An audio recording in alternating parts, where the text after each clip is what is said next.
30 %. C'est l'objectif qu'on s'est donné en tant que société à la COP15 en 2022.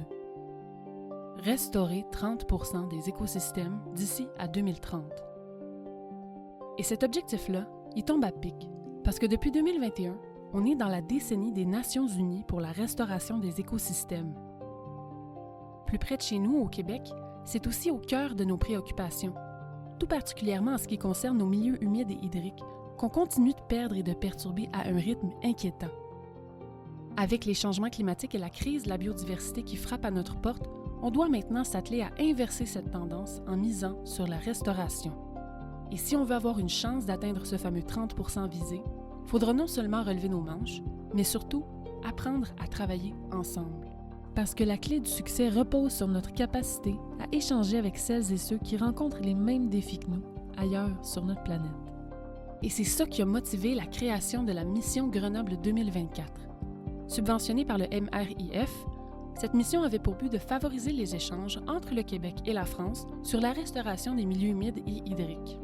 Le 17 octobre 2024, 10 Québécois et Québécoises issus de milieux diversifiés se sont donc envolés vers Grenoble, à la recherche d'inspiration, de contacts et d'innovation.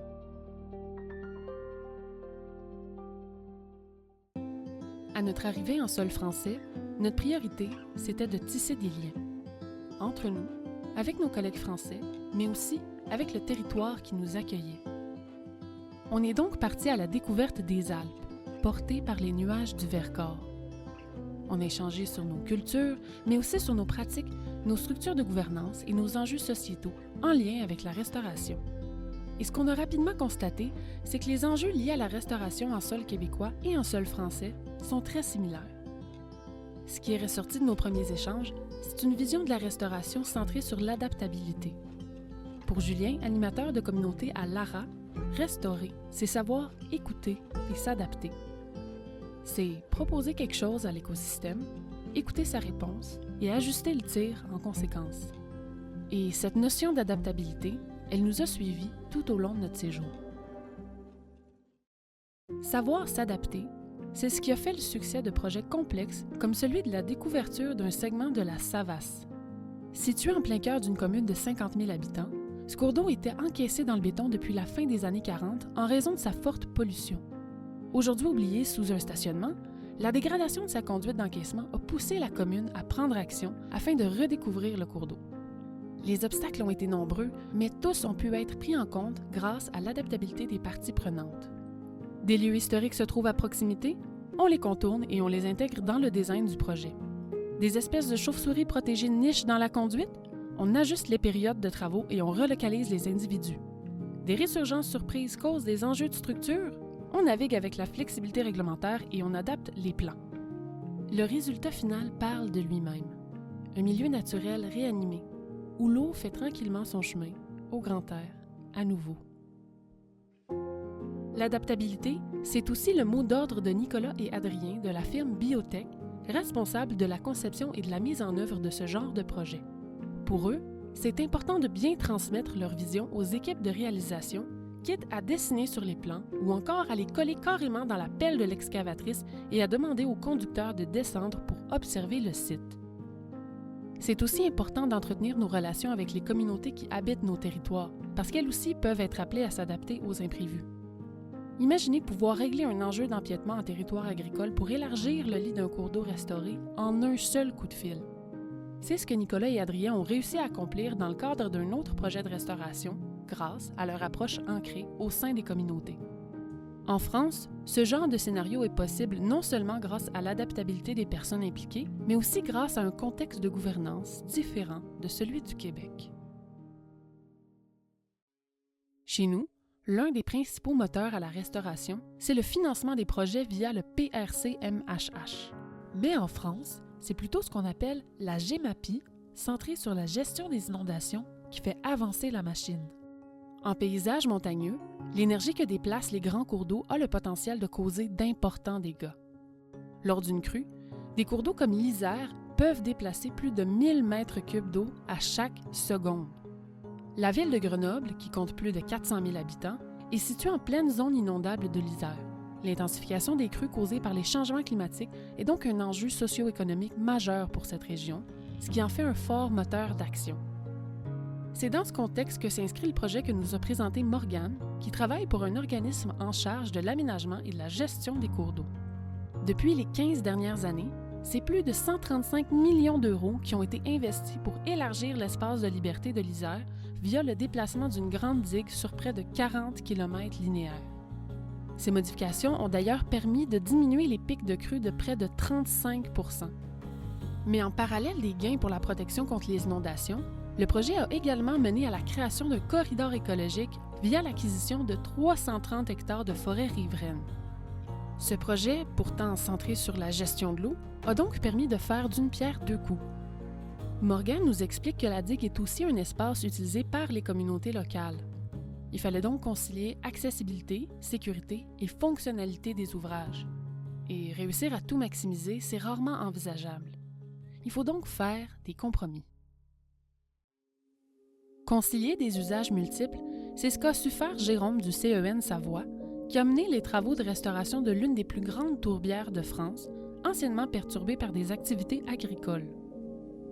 Ce qui nous a le plus surpris dans ce projet, c'est d'apprendre que des 2000 hectares restaurés, près de 200 sont encore fauchés annuellement par des agriculteurs et agricultrices de la région.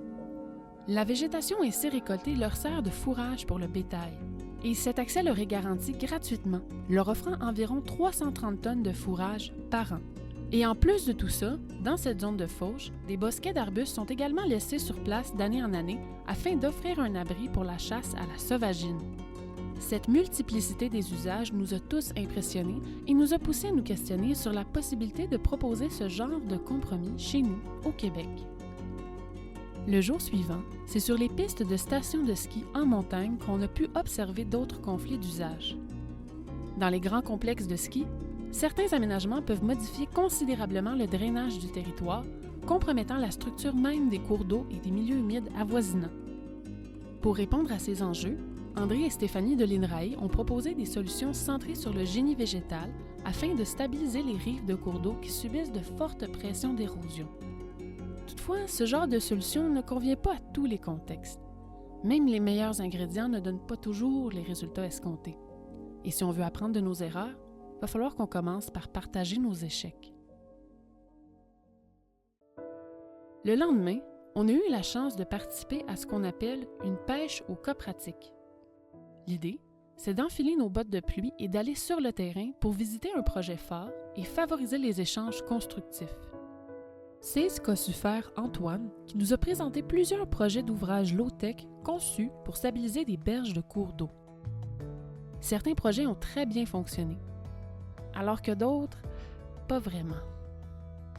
Ce genre de visite nous apprend que l'innovation en restauration s'est motivée à la fois par l'audace et par l'humilité. Si on veut faire avancer la restauration, il faut non seulement oser proposer des solutions innovantes, mais il faut aussi avoir le courage de reconnaître nos erreurs. Et un moteur important pour faire avancer nos connaissances par l'innovation, c'est la recherche.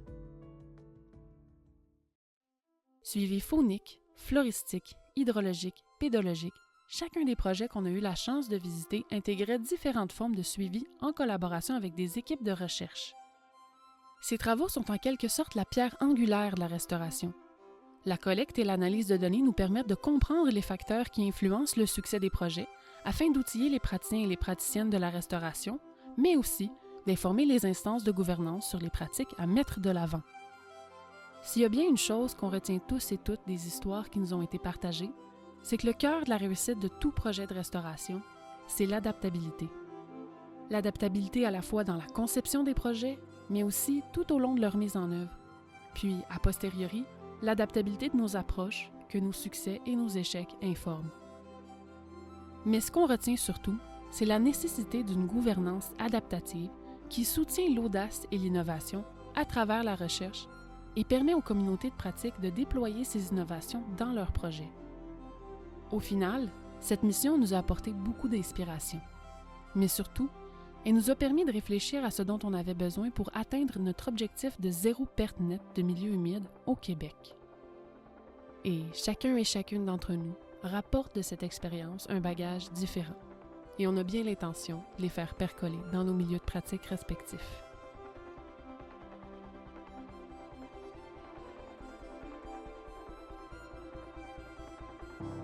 Le mot qui résume le mieux mon expérience, c'est motivation. C'est la diversité, le facteur humain, inspirant, apprentissage, Créativité, ouverture, rencontre. C'est convivialité et apprentissage collectif. Ce qui m'a le plus marqué, c'est vraiment de voir une science utile. C'est l'entraide. l'ingéniosité des intervenants. la similitude des défis. On sentait vraiment là, qu'il y avait de la passion. C'est très motivant de voir que les connaissances qu'on produit peuvent changer les choses. c'est vraiment le dynamisme des participants puis leur intention d'améliorer nos pratiques de restauration ici au Québec.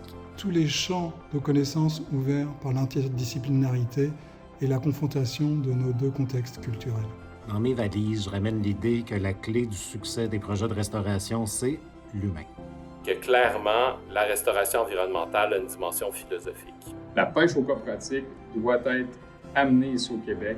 Une approche qui est vraiment axée sur le rétablissement des processus naturels. Toutes sortes de stratégies pour repenser mon rapport à la nature. Il faut oser parler de ses échecs. C'est pas forcément le plus agréable, mais c'est comme ça qu'on apprend. Que si on veut faire avancer la restauration au Québec, il va falloir miser sur le partage, mais aussi sur la multidisciplinarité au sein d'une communauté de pratique. Je reviens dans mes valises avec l'idée de former l'Académie de la restauration. Et ça, dans le but de développer une communauté de pratique, autant au niveau de la restauration des milieux humides que hydriques. Salutations en provenance du Québec.